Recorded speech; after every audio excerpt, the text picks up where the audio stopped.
We've been out here for the last over 2 weeks now, engaging with individuals, and we've had the ability to offer everybody indoor space, shelter beds.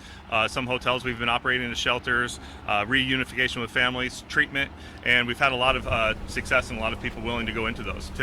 So far we've had about 25 people accept those services. We're continuing to engage with those individuals who haven't yet up to this point, but if they choose to not accept those services, they just can't be back in this area. How do you prevent another zone from popping up, I don't know, 6 blocks down or 6 blocks over? Yeah, we'll continue to engage with individuals as they are out in unsheltered, because again, our goal is to always get people to a safe indoor space, and the city is putting a lot of resources toward creating opportunities for people to get off the streets, and we'll continue to do that. If you see a couple tents popping up here and there, do we need to move them though? Well, this is the only area where it's not going to be allowed right now. We're going to go section by section because of the court order. But again, we'll continue to engage with the individuals repeatedly as needed. You said 25 have agreed to services. They have. Is there an estimate of how many people that are still out here that have not? Right now, there's about 10 individuals we're still working with, and I think it's going in the right direction. So we're very hopeful with it. So 35 total were in this particular block? Yeah, we've talked to about 35 to 40 individuals so far. How many people live? I know when I talked to you earlier, you said 750 or so are staying at night. Like, how many people live on this block? Yeah, so when we first started the engagement about 2 weeks ago, it was about 17. And then a few days after that, it was 27. So people, as we were placing people came in. Something for the opportunity of getting placement in shelter. And they already had that opportunity. If they wanted shelter, they go to the Brian Garcia Welcome Center and work with the Human Service Campus, and they can coordinate getting people to indoor spaces and shelter beds. So we'll just continue to keep working with everybody. Yesterday, some of the folks out here that we talked to said their concern with some of the shelters were some of the rules. They mentioned no smoking policies. Obviously, some of them have mental health issues. Some do use drugs and openly. Can you speak to some of the rules and if there's any flexibility there given the situation? Yeah, so we try to create low barrier shelters. Each shelter has different rules depending on the provider and how they operate, but we take people as they are. People can come in with addiction or alcoholism or mental health issues, and we continue to try to work with them. We have easy access to get people to detox if they choose that treatment. We have access to get people into inpatient treatment, outpatient treatment, halfway houses. We work very closely with a lot of providers throughout Maricopa County for that treatment service. We have different resources for pets and reducing barriers. Some places have different curfews, but the curfews are dependent. Do they have a night job and they can come back? But people can usually come and go freely. So we continue to try to reduce any barriers for individuals and to help them get in. Beds have been a concern, having enough beds. Is there enough spaces for everybody who's on this block? Yeah, that's a great question. That's why we've been out here for the last 2 weeks and continue to make those offers. We have had the ability to offer everybody a bed that's indoors. Where are they? Where are the beds? It's an array of service. You have CAS, we have Respero, we have Rio Fresco, we have the healing center with the St. Vincent de Paul. We have different hotels that are being operated by the city and the county that are being treated as shelter. We have other shelters throughout the region as well, and this has been a very collaborative effort with a lot of people. Many of those shelters you named are at like 95, 97% capacity. Can you raise the numbers? I mean, moving forward, what is the plan for the different Yeah. So usually there's a functional number of available beds, 1 or 2, maybe 5 handful of beds, and that's why we accumulate all those together to have the opportunity, and that's why the city's putting all the resources and efforts forward of trying to open new beds. Just in 2022 alone, the city opened 600 new shelter beds. Between now and 2024, the city anticipates getting open an additional 800 beds. And we're continuing to try to get more increased resources. That's why we're going to try to take this at a pace where we can offer people indoor spaces. Do you agree that like at this current moment there are not enough beds to house the 700 or so people who are in the zone, or would you say there is enough space like right now? Right now, I do not have 900 open beds, but as we go through this, just like we have the other cleanups that we've done, we have the ability to offer everybody a bed so far as we've done these cleanups. Your answer, can you look this way just so we have a better shot of your thing? Thank you. Appreciate it. Well, I needed to. So. Obviously, there's a string filled with people's belongings still, and it's 7 o'clock now. I know in the past there's been some criticism about these cleanups leading to folks having their personal belongings, their IDs thrown away. What's the plan as there's still obviously a lot of stuff here right now? Yeah, absolutely. People's property is very important. That's why we've created storage programs. We've had storage programs in place for a while now with the City of Phoenix. We partner with the Human Service Campus that operates storage program, and the city operates a storage program as well. So if people's property is a barrier to getting in, we have an opportunity to be able to store it.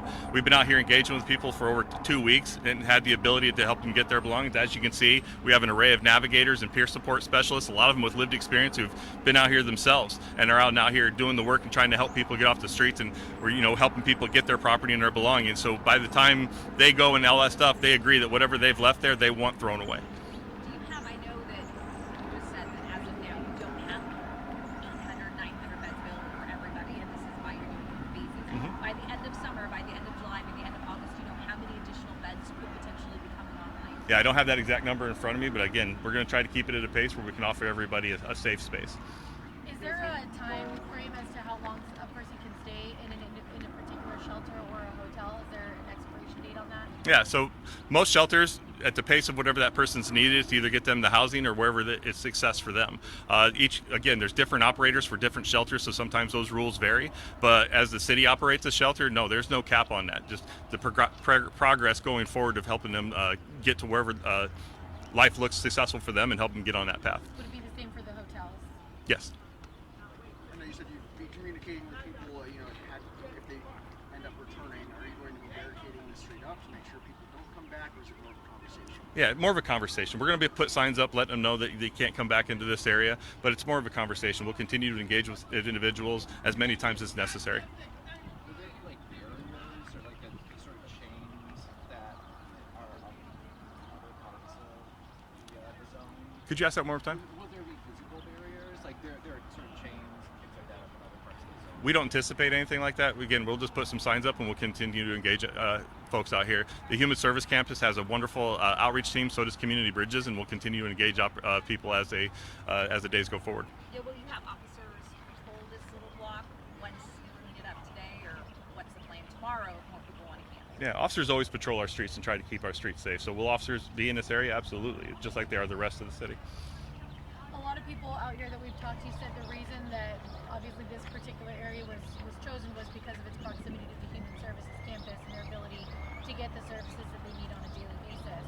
How do you ensure that those same services are provided as they spread out to other shelters and hotels across the city? Yeah, we'll continue to coordinate with all of our providers. We have stakeholder groups right now of a lot of providers, faith-based organizations, philanthropic, where we're bringing as many resources as possible to help people with success. We anticipate about 2 weeks. We're going to try to keep it about a 2-week pace, but we wait until after every opportunity like this to engage with individuals to assess our resources, assess the success and barriers to try to overcome those, because we want to have a good experience for the clients and we also want to have the good outcome. So you think there'll be 25 to 30 more beds available in 2 weeks? I hope so. Have you identified which block is next? We have not. On this block, Roughly so far, we've engaged between 35, 40 individuals that were in here. Again, when we started about 2 weeks, it was 17, and people came in because of kind of what's going on. But thank God we've had the ability to offer those beds and still had those resources. And I really appreciate all of our providers who stepped up and helped us out. Give us the numbers one more time from the top. How big is the area? How many people have you been able to get into shelters? Yeah. How many are staying on the street? Well, right now we've had the ability to place 25 individuals, and we're still working with about 10 right now who haven't taken those services yet. No, we've placed 25, Okay, sorry. and we're still working with about 10. 20 points, I think in our With end. 2 more since we just talked. So 25 total. Yeah. Just in this area, 10 Correct. have refused shelter. I wouldn't say refused. We're still working with them on opportunities. And is that how you're going to approach every block, where you're going to go in? You might have a designated day, aka today, but you're going to go in a couple weeks before, kind of work with them, and then you've got the official kind of. That's absolutely the process. That creates a lot of opportunity for that conversation and that engagement, and we're showing through the success of the enhanced cleanups we have, and now with this enhanced engagement opportunity, we're getting good outcomes. All right, everybody, let's do one more question. I want to let Scott get back to offering people shelter. What's the most difficult part of it all? Most difficult part is seeing people suffering. Like, we don't want to see anybody on the street. We don't want to see anybody with mental health issues that is suffering on the street. We don't want to see anybody on the city of Phoenix street suffering. We want everybody to have a good life, and whatever that life looks like for them. That's not predetermined by me or anybody else. We want what they want. And we just don't like to see anybody suffer in our street. And our goal is not to have anybody on our streets in Phoenix because we want them in safe indoor spaces. And then lastly, how many people are actually working in time? I mean, I see you've got different staff members, but do you have any idea of how many people? Dozens.